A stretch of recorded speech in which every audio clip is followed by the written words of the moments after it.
I went all engineering with that poem, because I was wondering, what kind of boiler did the ship have? Was it multitubular? Was it really steam or water vapor? But never mind that. What about form?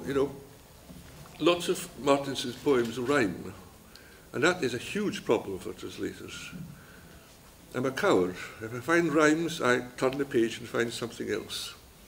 I managed a few in this book, but you see, in Ariara, for example, particularly, he used something like blank verse.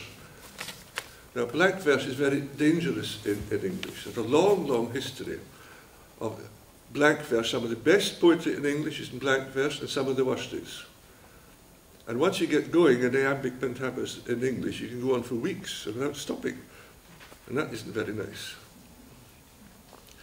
So we had to find some way of catching the blank verse-like pattern of some of the pieces in Ariara. Then the other problem is rhyming quatrains, 4 lines that rhyme, A, B, or something like that.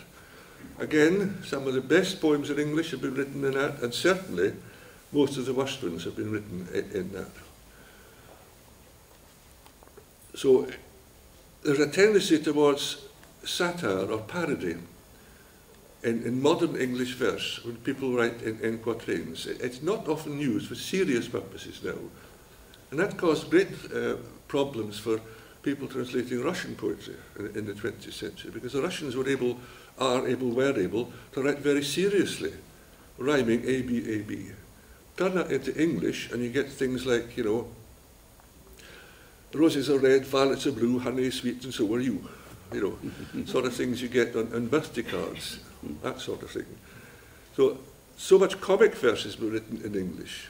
You've got to be very, very careful writing quatrains in English if you're going to avoid any kind of touch of parody.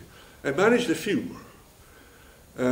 Up till yesterday, I used to say that there's only one poet I know who could translate rhyme poet really well, and that was a Scottish poet called Robert Garriach.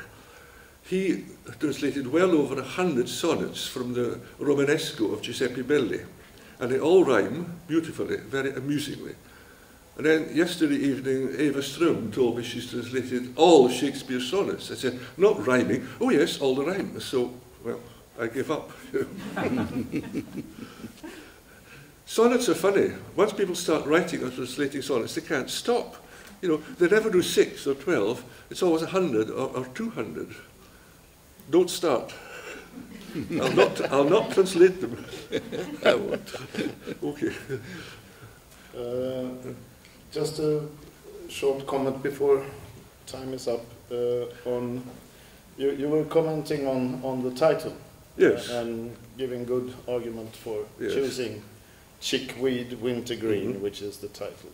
And Robin said that we all know what kind of flower that is. And of course we don't, because we don't know what Chickweed Wintergreen is. We Swedes don't. But that book was not written for Swedes. No, I know. This is not some sort of. This is written for ignorant English speakers. Yeah, but what I think is interesting with the actual poem, Duvkollorna, as it is called in Swedish, which is a sort of name for the more common name of this flower, namely Skogsstjärna. And what Martinson does in his version of this poem is that he mentions 2 names for the same flower. Kärt barn har många namn, and that he actually does. But you, in your translation, you just have the word for the flower in the title, but you don't mention it at all in the poem. It's too big and heavy to come in the first word of the line, and we don't have 2 well-known words for the same plant. No, but I think that is a very, very easily understood choice that you, one of the millions of choices that you have to make as a translator. And that wasn't the hardest, that was quite an easy one. No, I know. Easy to talk about. Yes. Time is flying. It's almost done. Any comment or question? See, he hasn't Yes. left time for an answer. He's a clever chap, this.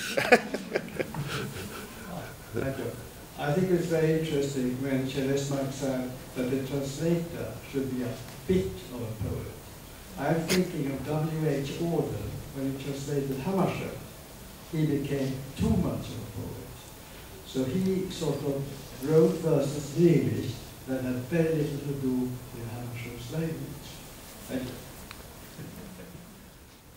Well, that's for just now. I think that's the great danger that poets, poet translators in the big languages, they feel free to translate using the original language as a raw material for their own poetry. I mean, the way Ezra Pound, Robert Lowell does it. And there seems to be a tendency in the Anglo-Saxon countries to use the poetry of small nations as raw material for their industrialized products. I think that's a real danger, that sort of poetic colonialism. Yeah, I quite You agree. recognize that? Yes, I quite agree, yes. And we are very grateful that Robin Fulton hasn't done that with Martinson. Robin is in the resistance. Yeah. Yes, yes, yes. And now time's up. Clock's waving, yes. Yeah. Thank you very much. I